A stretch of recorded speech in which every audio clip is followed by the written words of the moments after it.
Hey listeners, this is Peter and welcome back to the History Shorts. Today's episode is brought to you by the Podcast Republic, your ultimate listening app. Discover and subscribe to thousands of podcasts from around the world. Download Podcast Republic today, available on Google Play and the Apple App Store. Today on History Shorts. It was called the White Slave Traffic Act. It promised to protect women from predators, but for decades it was used to punish people for, love.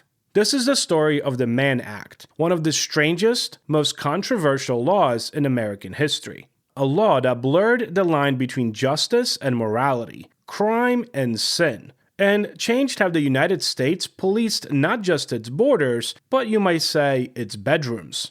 We will finish today's episode with the history brief, which comes to us from Paul F. Buller Jr. and John George's They Never Said It, where we concentrate on a quote often attributed to President Herbert Hoover.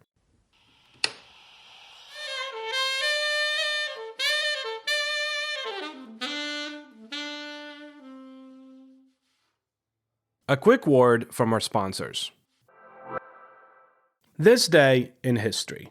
On January 10, 1776, Thomas Paine published Common Sense. Written in plain language and sold cheaply, the pamphlet electrified the colonies, arguing that independence from Britain was not only necessary, but inevitable. Within months, it helped push public opinion toward revolution. On January 10, 1920, the League of Nations officially came into existence. Created in the aftermath of World War I, the League aimed to prevent future conflicts through collective diplomacy, though the absence of the United States would weaken its authority from the start. Story of the day. Let's set the scene. You have to imagine America in the early 1900s, a nation in the throes of rapid industrialization, urbanization, and together with all of that, anxiety. Cities like Chicago, New York, and San Francisco were booming with immigrants, factories, and nightlife. Women, newly entering the workforce, walked city streets alone for the first time in American history. And to many reformers and politicians, that freedom looked frightening. A moral panic began to spread. The belief that thousands of young women were being lured or kidnapped into lives of prostitution by some shadowy criminal networks. Newspapers screamed of a white slave trade. Sensational stories told of innocent girls snatched from train stations and forced into brothels. Much of it was exaggerated, or just outright false, but the propaganda was powerful. Social reformers, church groups, and politicians demanded action. And in 1910, Congress finally responded. Named for Illinois Congressman James R. Mann, the law was officially titled the White Slave Traffic Act of 1910. Its purpose, on paper at least, was straightforward: to stop the forced and coerced transportation of women across state lines for the purpose of prostitution or debauchery, or for any other immoral purpose.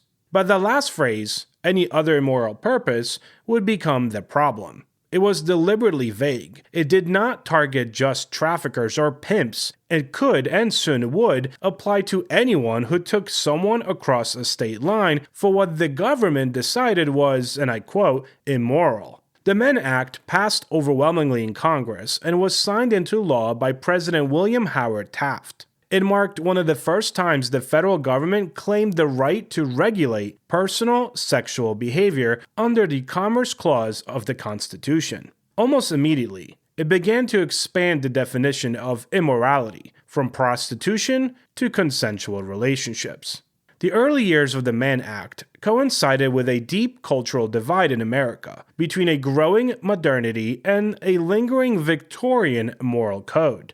It was an age of jazz, cinema, and changing gender roles, but it was also an age of repression, where interracial relationships, extramarital affairs, and even acts of seduction could be treated as crimes. Federal prosecutors quickly realized that the Mann Act was a flexible tool, a way to go after people whose personal lives offended public sensibilities. One of the earliest and most infamous targets was a man who symbolized the opposite of moral restraint: Jack Johnson, the first black heavyweight boxing champion of the world.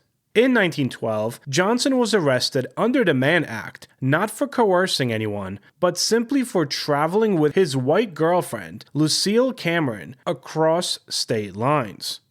There was no evidence of trafficking, coercion, or force, but that didn't matter. Johnson's relationship with white women, his confidence, his defiance, outraged the racial order of the 20th century America. Prosecutors claimed that he had violated the Mann Act by transporting a woman for immoral purposes. He was convicted by an all-white jury and then sentenced to 1 year in prison. Johnson fled the country and lived in exile for 7 years before eventually returning to serve his sentence. The case became a symbol of how the Mann Act could be used not to protect women, but to punish behavior that white male America found threatening.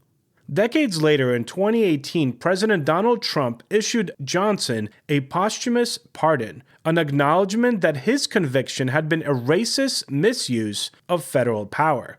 But Johnson's story was just one of many. Over the following decades, the Mann Act was invoked again and again, sometimes against criminals, but often against celebrities, political rivals, and anyone who had embarrassed the powerful. In 1944, Charlie Chaplin, one of Hollywood's biggest stars, was prosecuted under the Mann Act for transporting an aspiring actress, Joan Barry, across state lines. The charge was transparently moralistic, meant to punish Chaplin for his leftist politics, his extramarital affairs, and his unorthodox lifestyle. He was acquitted, but the scandal destroyed his reputation in the United States. Even Frank Lloyd Wright, the legendary architect, was arrested under the Mann Act in 1926 for traveling with a woman who was not his wife. His case was dropped, but his reputation, like Chaplin's, took a hit. The pattern was clear. The Mann Act had become a tool for moral enforcement, not necessarily justice. It allowed prosecutors to define immorality however they pleased, often targeting the famous, the scandalous, or the socially transgressive. And yet, for all its misuse, it also had moments of legitimate application. It would be unfair to say that the Mann Act was only about repression. At its best, it was used to prosecute real trafficking and exploitation, particularly of women and girls trapped in coercive or abusive relationships. For decades, it remained one of the few federal statutes that could reach across state lines to combat forced prostitution, child exploitation, and kidnapping for sexual purposes. But that dual identity, half weapon of morality and half instrument of justice, made the law both powerful and dangerous. Its vagueness meant that it could be shaped by the cultural values of whatever era enforced it. In the 1910s and 20s, that meant moral panic about female virtue. In the 1940s and 50s, it meant policing celebrity scandal. In later decades, it evolved into a legal foundation for federal sex trafficking laws.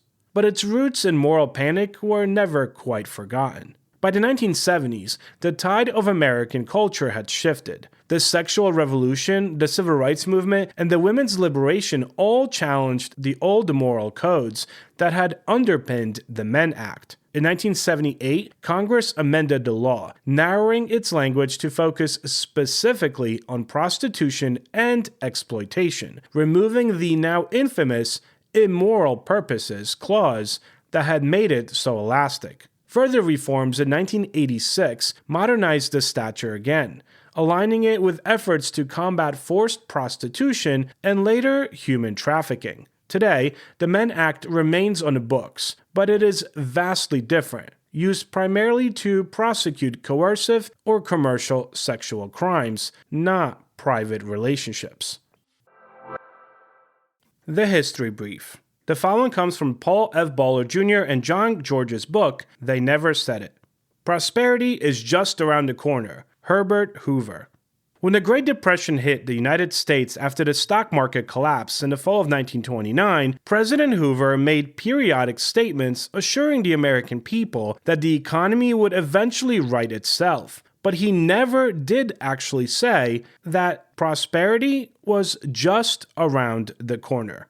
In an address at the annual dinner of the Chamber of Commerce of the United States in 1931, he did announce that we have now passed the worst, and with continued unity of effort, we shall rapidly recover. There is one certainty of the future of a people of the resources, intelligence, and character of the people of the United States, and that is prosperity. So yeah, he said that, but he never actually said prosperity is just around the corner.